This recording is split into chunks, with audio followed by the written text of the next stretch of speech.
एक यतीम जिसकी आंखों में आंसू थे लेकिन दिल में यकीन था। एक तख्त जो सोने का था मगर रूह से खाली। और एक दुआ जो अल्फाज से नहीं आंसुओं से मांगी गई थी। क्या एक यतीम की दुआ वाकई बादशाह की तकदीर बदल सकती है? क्या रोटी को तरसता एक बच्चा रियासत की रूह बन सकता है? तैयार हो जाइए एक ऐसे वाकया के लिए जो ना सिर्फ दिल को छुएगा बल्कि आपकी सोच को भी बदल देगा। यह कहानी है तकदीर के पलटने की। सिर्फ एक सच्चे सजदे की ताकत से। शाम का वक्त था। सूरज अपनी आखिरी किरणें धरती पर बिखेर रहा था। आसमान पर सुरमई रंग की चादर फैलती जा रही थी और हर जानदार अपने ठिकाने की जानिब लौट रहा था। मगर उस उजड़े हुए शहर के एक वीरान कोने में एक मासूम चेहरा था जो ना घर लौट सकता था ना ही किसी का इंतजार कर सकता था। वो एक यतीम मॉम था। नाम था उसका जैनुअल आबिदीन। जैनुअल आबिदीन की उम्र मुश्किल से 10 बरस की होगी। गालों पर धूल का असर, पैरों में चप्पल नहीं, कपड़े जगह जगह से फटे हुए, मगर आंखों में एक ऐसी चमक जो उम्मीद से लबरेज थी। वो चमक जो अक्सर सिर्फ यतीमों की आंखों में होती है, जो दुनिया से नहीं बल्कि रब की रहमतवन से उम्मीद रखती है। जैनुअल के वालिद एक दर्जी थे। गुर्बत थी मगर इज्जत थी। मगर एक रोज शहर में वबा फैली। ताउन की ऐसी लहर चली कि देखते ही देखते सैकड़ों लोग मौत की आगोश में चले गए। जैनुअल के वालिद और वालिदा भी उस वबा का शिकार हो गए। और जैनुअल जो कभी मां की ममता और बाप की मोहब्बत के साए में पला था, अचानक तन्हा हो गया। शुरू शुरू में कुछ पड़ोसियों ने खाना दिया, किसी ने पुराना कपड़ा दे दिया, किसी ने छत का वादा किया, मगर जैसे जैसे वक्त गुजरा सब अपने अपने कामों में मशगूल हो गए। और जैनुअल उस गली के एक कोने में बैठा अक्सर फलक की जानिब देखता और बुदबुदाता, या अल्लाह तेरा ही सहारा है। उस रोज की बात है। 4 दिन से पेट में अन्न का एक दाना नहीं गया था। ना कोई काम ना कोई मदद। वो शहर के बाजार की तरफ निकल पड़ा, इस उम्मीद में कि शायद किसी होटल वाले को उस पर रहम आ जाए। बाजार की गलियां चमक रही थीं, तिजारत जोरों पर थी, दुकानें रोशनियों से भरपूर, लोग हंसते बोलते खरीदारी करते। मगर इस चहल पहल में एक जैनुअल था जो सिर्फ देख सकता था, किसी से कुछ कह नहीं सकता था। वो एक होटल के बाहर खड़ा हुआ जहां सीख कबाब की खुशबू हवाओं में बसी थी। पेट की आंधियां बगावत करने लगी, मगर वकार और हया अब भी बाकी थी। हाथ फैलाना उसने सीखा नहीं था। अचानक शोर बरपा हुआ। लोग इधर उधर भागने लगे। सिपाही लाइन बनाकर रास्ता साफ करने लगे। कुछ ही लम्हों में एक शाही जुलूस गुजरा। घोड़े, हाथी, सोने से जड़े तख्त पर बैठा वो शख्स जिसके सर पर जड़े हुए ताज की चमक सूरज की किरणों को मात दे रही थी, यही था उस मुल्क का बादशाह सुल्तान फिरोज। जैनुअल उस ताज को देखता रह गया। उसके दिल में ना कोई हसद थी ना कोई जलन, बस एक मासूम सी तलब जागी। या रब, ये बादशाह है, ताज पहनता है, सब कुछ है इसके पास, और मेरे पास तो एक रोटी भी नहीं। उसने आंखें बंद की, हाथ आसमान की तरफ उठाए और कहा, या रब्बुल आलमीन, तू ही है जो सब कुछ देने वाला है। अगर तुझे मेरी भूख मंजूर है तो सब्र अता फरमा, मगर अगर तू चाहता है कि मेरा भी कोई सहारा बने तो इस बादशाह के दिल में मेरे लिए रहम डाल दे, या फिर कुछ ऐसा कर कि मेरी हालत बदल जाए और इस बादशाह को एहसास हो कि हकीकी बादशाहत तेरी है, न कि किसी इंसान की। दुआ के बाद जैनुअल उठा और फिर एक पुराने मस्जिद की सीढ़ियों पर जा बैठा। वहां बैठे हुए वो सो गया, खाली पेट, मगर दिल में सुकून लिए। उसे नहीं पता था कि उस रात उसकी दुआ ने आसमान को हिला दिया था। फरिश्तों ने कहा, या रब, इस मासूम यतीम की आवाज में ऐसा दर्द है कि कलम तकदीर कांप उठी है। क्या तू इसकी सुनवाई करेगा? रब्बुल इज्जत ने फरमाया, मैं अपने बंदों की आवाज सुनता हूं, मगर यतीम की आह में जो असर है वो किसी और में नहीं। जल्द ही इस बच्चे की हालत बदलेगी और उस ताज वाले को समझ आएगा कि असल ताज तो मेरे नाम का है। अगले दिन सुबह जब जैनुअल जागा तो उसके पास एक बूढ़ा फकीर आया। उसने कहा, रात बच्चे, कल तेरी दुआ से आसमान लरज गया था। तेरा दिल साफ है, तेरी जुबान में असर है। अल्लाह तुझे कभी तन्हा नहीं छोड़ेगा, बस सब्र कर और अपने दिल को मैला ना कर। जैनुअल ने आंखें नम कर लीं। उसे नहीं पता था कि यह मुलाकात उसकी जिंदगी का मोड़ साबित होगी। बादशाह सुल्तान फिरोज की सुबह उस रोज कुछ अजीब अंदाज में शुरू हुई। ताज पहनने से पहले जब उसने आईना देखा तो उसकी आंखों के नीचे गहरे स्याह हल्के थे। चेहरा मुरझाया हुआ और जिस्म में एक अजीब सी सुस्ती। दरबार में हाजिरी के दौरान उसकी नजरें बोझिल होती गईं और अचानक उसे चक्कर आया। सब सिपाही और वुज़रा फौरन आगे बढ़े। शाही तबीब बुलाया गया। नब्ज देखी गई, जिस्म का दर्जा ए हरारत मापा गया। दवाइयां दी गईं, मगर कोई फर्क नहीं पड़ा। अगले दिन हालत और बिगड़ी। उसके जिस्म में अजीब किस्म की जलन और बेचैनी थी। उसे नींद नहीं आती थी, पेट खाना नहीं कबूल करता था और दिन ब दिन उसका चेहरा मुरझाता जा रहा था। महल में शाही तबीबों और हकीमों की लाइन लग गई। हर कोई अपने अपने नुस्खे लाया। किसी ने यूनानी दवा दी, किसी ने इत्र और गुलाब से इलाज करने की कोशिश की, किसी ने जफरान और केसर की कीमती दवा दी, मगर कुछ असर ना हुआ। बादशाह गुस्से में आ गया।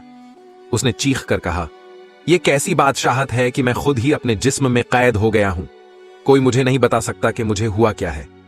वजीर आजम ने सर झुकाकर कहा, हुजूर, मुमकिन है कि यह किसी बद्दुआ या रूहानी असर का नतीजा हो। बादशाह ने गुस्से से कहा, तुम सब जाहिलों की बातें मत करो, मुझे हकीकत चाहिए, इलाज चाहिए। मगर हकीकत यह थी कि अब तक किसी को बादशाह की बीमारी की वजह समझ नहीं आई थी।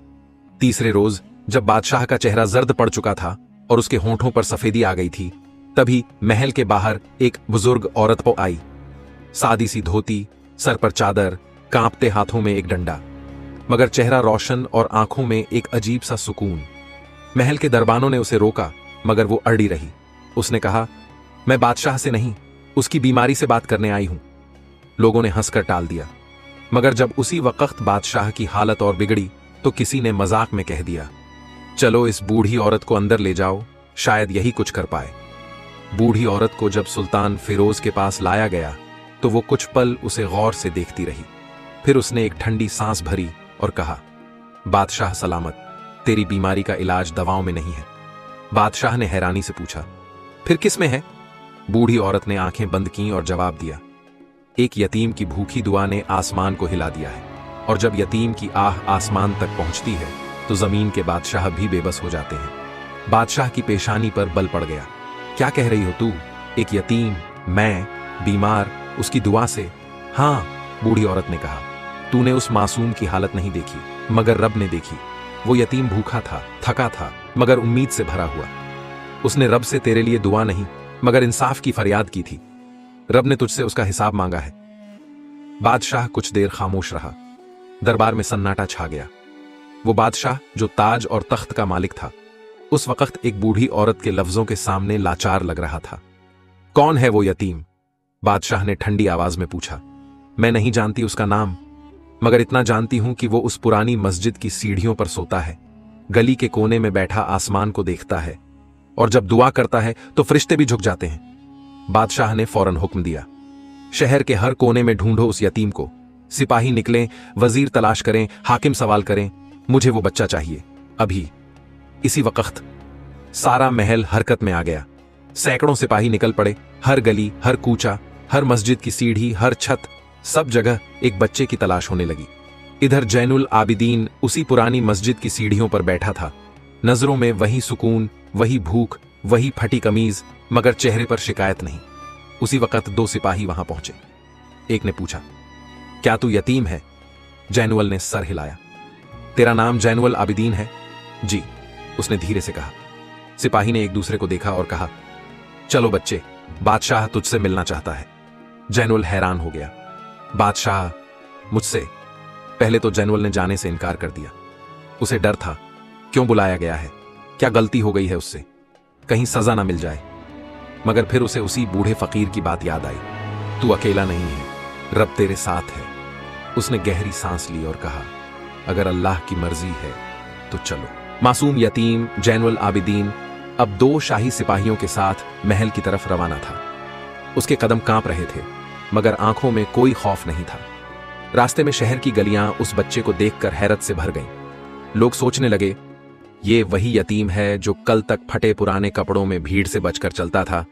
आज शाही सिपाही उसे लेकर जा रहे हैं।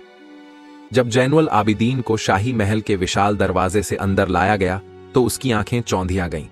सोने और चांदी से जड़ा हर दीवार, संगमरमर की जमीन, महकते फूलों की क्यारियां और फव्वारे, सब कुछ उसके लिए अजनबी था। मगर इस तामझाम के बीच वो सिर्फ एक चीज के बारे में सोच रहा था, मुझे बादशाह ने क्यों बुलाया है। उसे एक बड़े कमरे में लाया गया जहां पर्दे के पीछे से सर्द सांसों की आवाजें आ रही थीं। फिर एक सिपाही ने ऐलान किया, यतीम जैनुल आबिदीन हुजूर बादशाह सलामत की खिदमत में हाजिर है। पर्दा उठा। सामने शाही पलंग पर लेटा हुआ बादशाह फैरोज नजर आया। उसका चेहरा जर्द, आंखें बुझी हुई और जिस्म कमजोरी से कांप रहा था। उसने मुश्किल से सर उठाया और जैनुल को देखने लगा। कुछ लम्हों की खामोशी के बाद बादशाह ने धीमी आवाज में पूछा, क्या तू वही बच्चा है जो उस रात मस्जिद की सीढ़ियों पर बैठकर आसमान की तरफ देख रहा था? जैनुल ने सर झुकाकर कहा, जी हुजूर। तूने दुआ की थी? जी, हर रोज करता हूं। क्या मांगा था उस रोज? जैनुल कुछ पल खामोश रहा, फिर उसकी आवाज कांपते हुए निकली, मैंने अल्लाह से रोटी नहीं मांगी, ताज नहीं मांगा। मैंने बस ये कहा, या रब, जो ताज पहनता है वो कभी भूखा ना सोए, मगर अगर वो तेरा शुक्र अदा नहीं करता तो उससे ताज ले ले और किसी भूखे को हक दे दे। बादशाह की आंखों में आंसू आ गए। वो लफ्ज जो जैनुल ने उस रोज भूख से बेहाल होकर कहे थे, आज बादशाह के जिस्म में आग की तरह फैल रहे थे। बादशाह ने कांपती हुई आवाज में कहा, मैं नहीं जानता था कि एक यतीम की दुआ इतनी बुलंद हो सकती है। मैं समझता था कि मेरी ताकत मेरी तलवार है, मेरी फौज है, मेरा ताज है, मगर आज मैं जानता हूं हकीकी ताकत सिर्फ अल्लाह की है। वो पल महल की तारीख में सबसे पुरअसर था। शाही वुज़रा, हाकिम और सिपाही उस छोटे से बच्चे को देख रहे थे जो एक बादशाह के सामने खड़ा था, न डर में न गुरूर में, सिर्फ सादगी और सच्चाई के साथ। बादशाह ने पूछा, तू इतना कैसे जानता है? तुझे किसने सिखाया? जैनुल ने मुस्कुराकर कहा, हुजूर, मैंने अपनी मां से सुना था, जब किसी को कोई नहीं समझता तब अल्लाह उसे ज्यादा समझता है, और जब कोई तेरा नहीं होता तब अल्लाह ही तेरा सबसे बड़ा सहारा होता है। बादशाह की आंखों से बहते आंसू अब उसके चेहरे की लकीरों को भिगो रहे थे। क्या तू मुझे माफ करेगा? बादशाह ने पूछा। जैनुल कुछ देर सोचता रहा, फिर बोला, माफी देने वाला तो सिर्फ अल्लाह है, मगर अगर आपने अपने दिल से तौबा की है तो अल्लाह जरूर माफ करेगा। इसी लम्हे बादशाह की हालत में थोड़ा सा सुकून महसूस हुआ। वो पहली बार 4 दिन में उठकर बैठा। वुज़रा हैरान रह गए। तबीब ने उसकी नब्ज देखी, वो तेज हो रही थी, जैसे जान वापस आ रही हो। बूढ़ी औरत जो उस रोज दरबार में आई थी, आज फिर आ पहुंची। उसने मुस्कुराकर कहा, उसकी दुआ सिर्फ अल्लाह तक नहीं पहुंची, वो तेरे दिल तक भी पहुंच गई है। बादशाह ने जैनुल के सर पर हाथ रखते हुए कहा, आज से तू मेरे महल का हिस्सा नहीं, मेरे दिल का हिस्सा है, मगर इससे भी बढ़कर तू उस रब का बंदा है जिसने मुझे मेरे घमंड से आजाद किया। उसने दरबार में ऐलान किया, शहर के हर यतीम को महल बुलाया जाए, हर भूखे को खाना दिया जाए, और सबसे अहम, हर फकीर की दुआ की कद्र की जाए। जैनुल ने आखिर में सिर्फ एक बात कही, हुजूर, अगर आप सच में बदलना चाहते हैं तो सिर्फ महल का दरवाजा नहीं, अपना दिल भी खोल दीजिए। बादशाह ने दरबार में ऐलान किया, शहर के हर यतीम को महल बुलाया जाए, हर भूखे को खाना दिया जाए, और सबसे अहम, हर फकीर की दुआ की कद्र की जाए। इस ऐलान के बाद महल के दरवाजे आम लोगों के लिए खोल दिए गए। वो महल जो कल तक अमीरों, वुज़रा और शाही लोगों के लिए महदूद था, आज वहां यतीम बच्चों, गरीब और भूखों की आवाजाही शुरू हो गई थी। हर कोने में इंसानियत की एक नई खुशबू महसूस हो रही थी।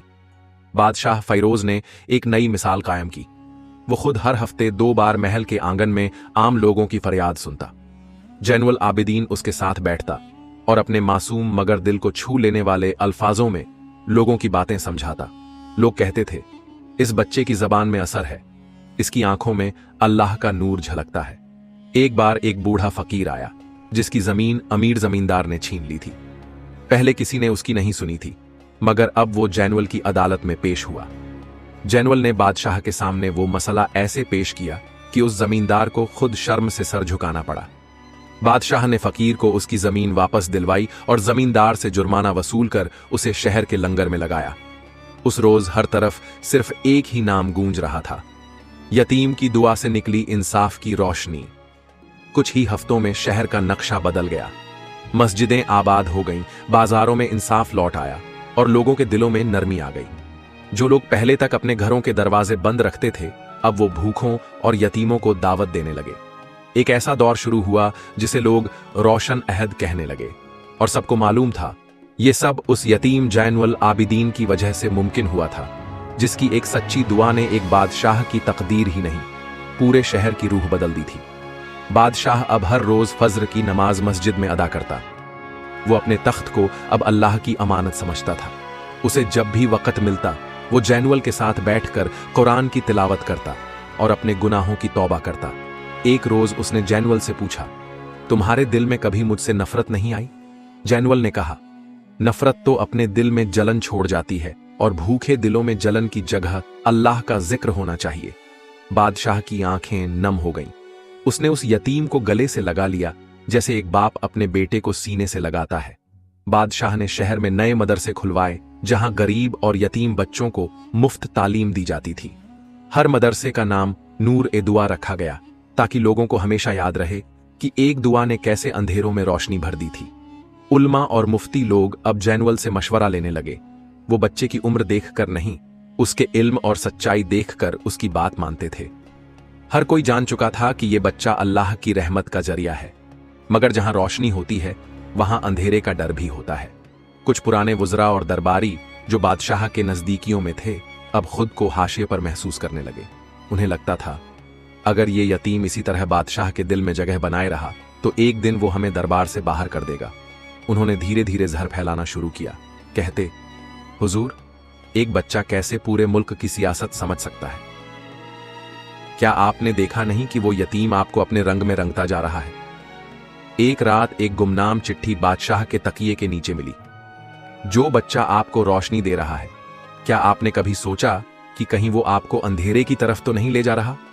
बादशाह कुछ पल के लिए चौंका, मगर फिर उसकी आंखों के सामने जैनुअल का वो चेहरा आ गया, मासूम, पाक और रोशन।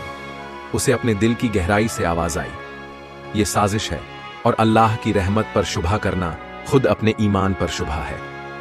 अगले ही दिन बादशाह ने उन वुज़रा को दरबार से हटाकर एक नई कमेटी बनाई जिसमें आम लोग भी शामिल थे, कारी, तबीब, ताजिर और यहां तक कि एक बूढ़ा फकीर भी। सबकी आवाज सुनी जाने लगी। जैनुअल अब सिर्फ महल का मुंह बोला बेटा नहीं बल्कि रियासत की रूह बन चुका था। लोग कहते थे, अल्लाह जब चाहता है तो एक यतीम को बादशाह के बराबर बना देता है। शहर रोशन है मगर अंधेरे अभी भी छिपे हुए हैं। साजिशें चल रही हैं मगर ईमान मजबूत है। यतीम की दुआ अभी भी असर में है। शहर में अब भी रोशनी थी मगर कुछ दिलों में अंधेरा गहरा होता जा रहा था। जैनुअल आबिदीन की मासूमियत, बादशाह की इबादत और हर तरफ फैलती इंसाफ की रोशनी से वो लोग परेशान थे जो सालों से जुल्म, रिश्वत और तानाशाही से अपना सिक्का चलाते आए थे। वो वुज़रा जो पहले तख्त के इर्द गिर्द घूमते थे अब दरबार के कोनों में सरगोशियां करने लगे थे। उनके दिलों में नफरत थी उस यतीम के लिए जिसने महल की दीवारों को मखलूकान की आवाजों से गूंजा दिया था। उन दरबारियों ने एक खुफिया जलसा किया जिसमें सबसे बड़ा मुद्दा यही था, जैनुअल को रास्ते से हटाया जाए, नहीं तो कल हमारी औलादें भी यही कहेंगी कि एक यतीम बेहतर है हमसे। उन्होंने एक कातिल को बुलाया जो पहले भी कई गैर मामूली साजिशों का हिस्सा रह चुका था। नाम था सुलेमान सरमदी। वो आदमी जो छाया की तरह आता और खून की स्याही से दास्तानें लिख जाता। सुलेमान को हुक्म मिला, उस बच्चे को ऐसे रास्ते से हटाओ कि कोई सबूत न बचे। बादशाह को लगे कि यह बस एक हादसा था। एक रात जब जैनुअल महल से लौटकर अपने छोटे से कच्चे घर में आराम कर रहा था, आसमान पर घने बादल थे, बिजली कड़क रही थी और हवाओं में अजीब सी बेचैनी थी। जैनुअल को नींद नहीं आ रही थी। उसने वुजू किया और तन्हा कमरे में 2 रकात नमाज पढ़ी।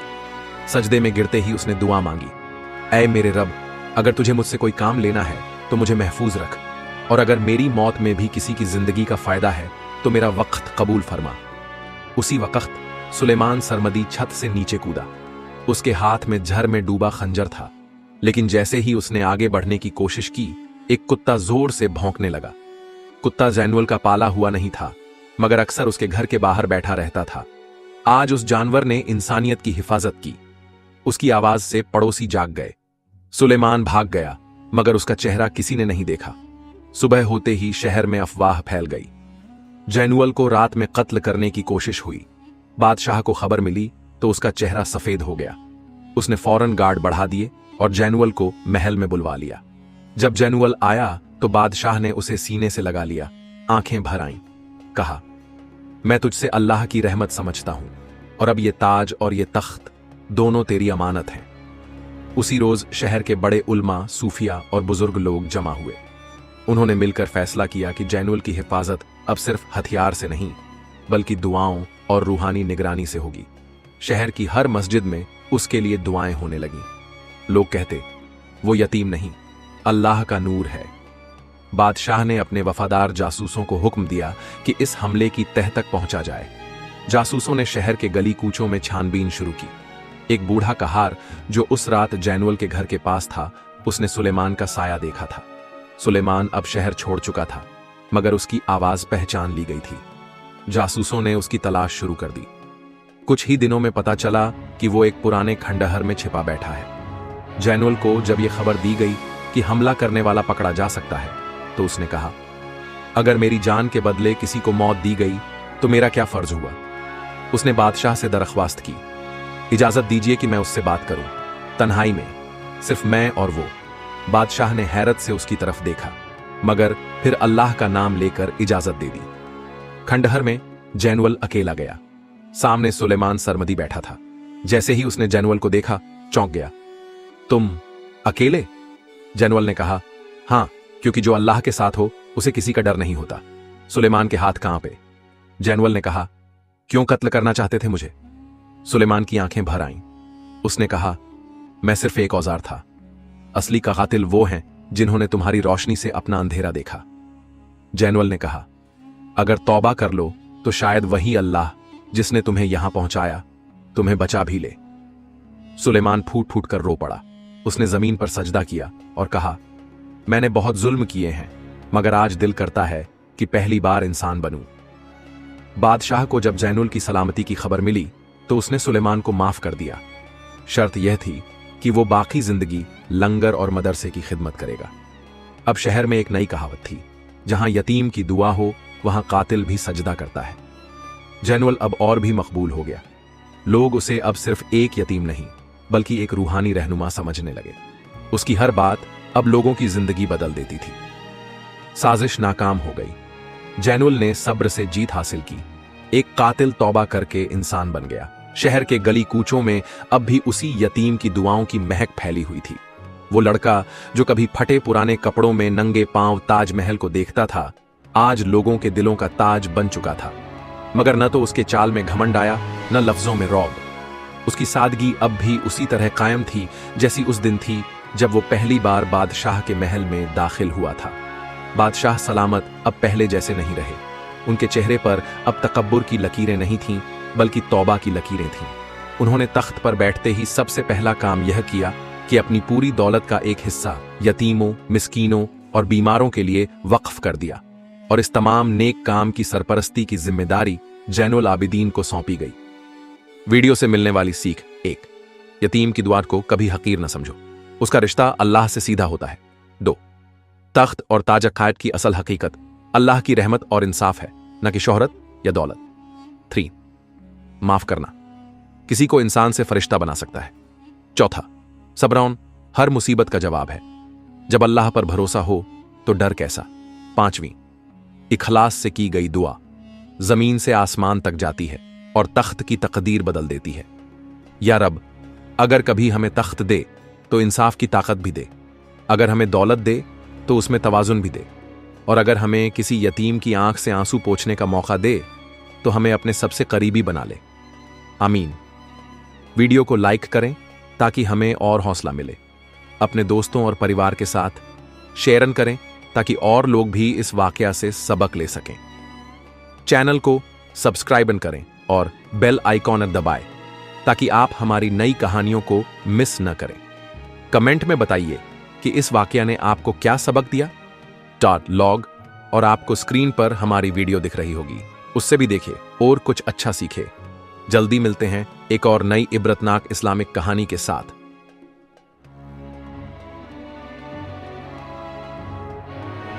अल्लाह हाफिज।